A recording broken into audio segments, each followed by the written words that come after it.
Today's liturgy presents Jesus' teaching, and this is an excellent opportunity for us to reflect on the place of his teaching in our daily lives. Moses said in the first reading, "The Lord will raise up for you a prophet like me." A prophet is someone who announces a message from somebody else.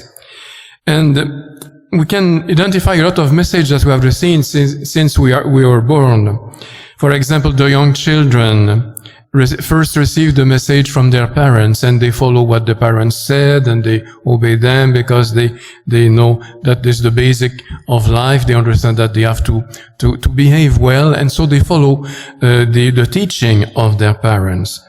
But when they grow up as teenagers, for example, young people are exposed to other influences, and they have their friends, and they have also the medias, and they have the stars, the movie stars, and they follow them more than the parents themselves, and so they have another influence in their lives, and sometimes that they can also even reject the teaching, the values of their parents.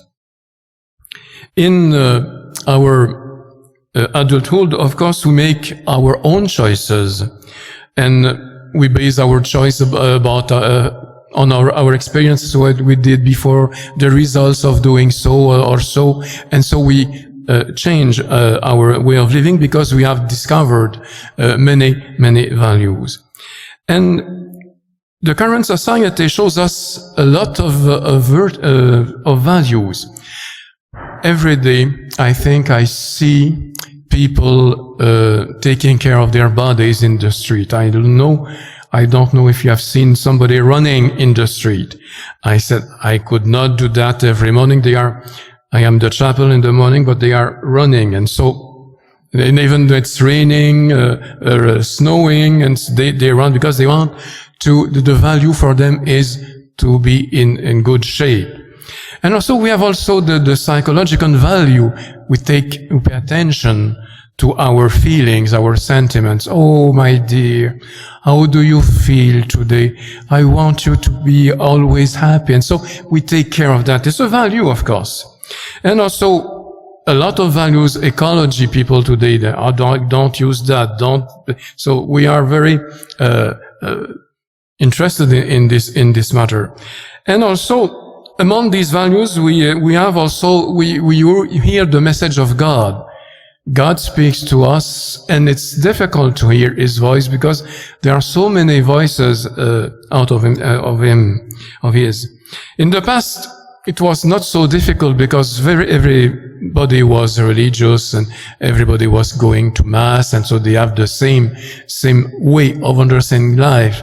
But now we know that the influence of religion is less visible in many people, and also we see that the faults of many Christians, the scandals of the church, and also the fanatism of many, for example, Islamic terrorism, make that many people begin to become allergic to religion. They don't speak about religion.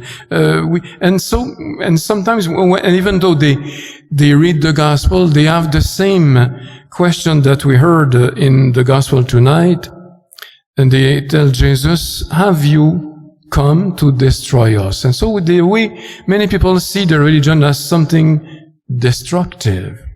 It's supposed to be constructive, but many people see that it's a kind of destruction.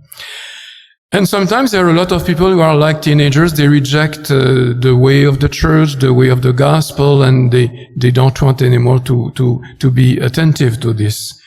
And there is an opposition with the world and God. But we are here tonight, and that means that we are open to Jesus' message. And of course we recognize in him a prophet, somebody who speaks in the name of God. Like Moses said at the beginning in the first reading, Jesus comes from Nazareth, a small town, and he spoke of God in his context, in his town. But he spoke with authority. And it is very important to be aware of that he spoke with authority. And when I was preparing my homily this week, and something came to my mind when I was thinking of to speak with authority, which means that you are very convinced of what you say. And I had in mind the experience. Don't have this experience myself. The guy who is in love with a woman and he wants to marry her, and so we see that on TV. He kneels and he said, and he will never say, "Oh, my dear love, I want to be married with you. You are the life of my life, the love of my." No, he will, "I love you. I want to." So she will see that he's sincere. It's not a machine who is saying the words of love. And so Jesus speaks of God with authority. Sometimes we speak of God because we don't have a good experience, but he has a good experience. God is the Son of God, and he is the Holy One of God, and he speaks with authority, without mediator. He is God himself. And what he says about God or about us is the truth itself. We can trust him.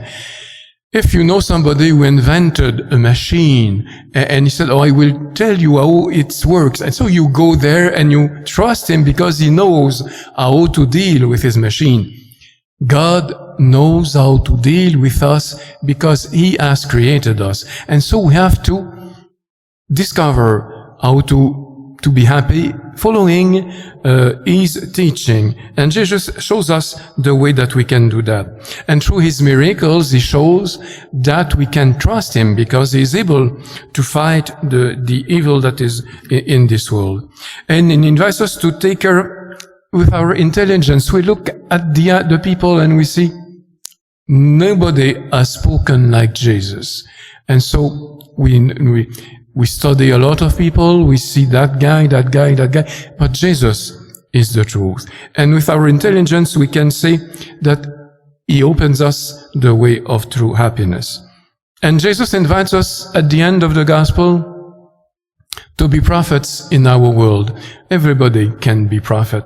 You can teach the Lord the way you live, paying attention to the people, being a channel of God's love in the day of these people, of the life of these people. And this is the challenge that we are facing. We have to not only to speak of the gospel, but to live the gospel. And let us ask Jesus tonight to be open to his presence in our lives and to believe more and more in the way that he is teaching us.